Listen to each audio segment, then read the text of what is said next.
শেষ হয়ে আসছে রমজান মাস, কিন্তু মাস শেষ হওয়ার আগেই নতুন এক বিতর্ক ঘিরে ধরেছে পুরো মুসলিম বিশ্বকে। আর এই বিতর্কের সূত্রপাত শাওয়াল মাসের চাঁদ দেখা নিয়ে। ইসলাম ধর্মের নিয়ম অনুযায়ী পবিত্র শাওয়াল মাসেই চাঁদ উঠলে ঈদ উল ফিতর পালিত হবে, কিন্তু বিগত কয়েক বছর ধরে ব্যতিক্রমী এক সিদ্ধান্ত নিয়ে আসছে সৌদি আরব। অভিযোগ উঠেছে চাঁদ না দেখেই ঈদ উল ফিতর ঘোষণা করছে দেশটি। এবারও সৌদি আরব এমন কিছু করতে পারে বলে মনে করা হচ্ছে।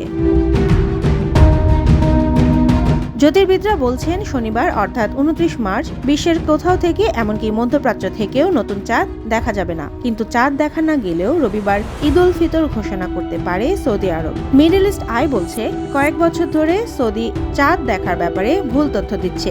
যেদিন কোনোভাবেই চাঁদ দেখতে পাওয়া সম্ভব নয় বলে জানাচ্ছেন বিজ্ঞানী ও জ্যোতির্বিদরা, সেই দিনই চাঁদ দেখার দাবি করে আসছে সৌদি। এ নিয়ে বিতর্ক তৈরি হলেও সৌদি সরকার কখনো তার জবাব দেয়নি।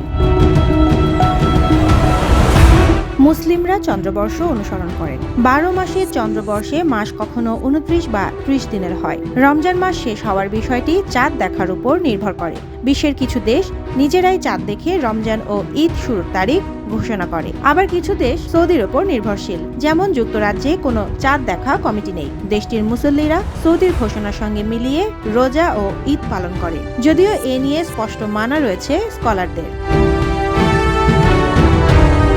সৌদি আরব বছরের হিসাব নিকাশ করে আল কুরা নামের একটি বর্ষপঞ্জিকার উপর ভিত্তি করে। ওই বর্ষপঞ্জিকার হিসাব অনুযায়ী এবছর ঈদ উল ফিতর হবে রবিবার অর্থাৎ ৩০ মার্চ। তবে জ্যোতির্বিদরা বলছেন এবার ২৯ মার্চ সৌদিতে শাওয়াল মাসের চাঁদ কোনোভাবেই দেখা সম্ভব নয়। এমনকি টেলিস্কোপের মতো আধুনিক প্রযুক্তি ব্যবহার করেও চাঁদ দেখা যাবে না বলে জানিয়েছেন তারা। এমন অবস্থায় অনেক মুসলিম দেশ সৌদির ঘোষণার উপর ভিত্তি করে ঈদ পালন করবে। অন্য দেশগুলো নিজেদের মতো করে সোম বা মঙ্গলবার ঈদ পালন করবে।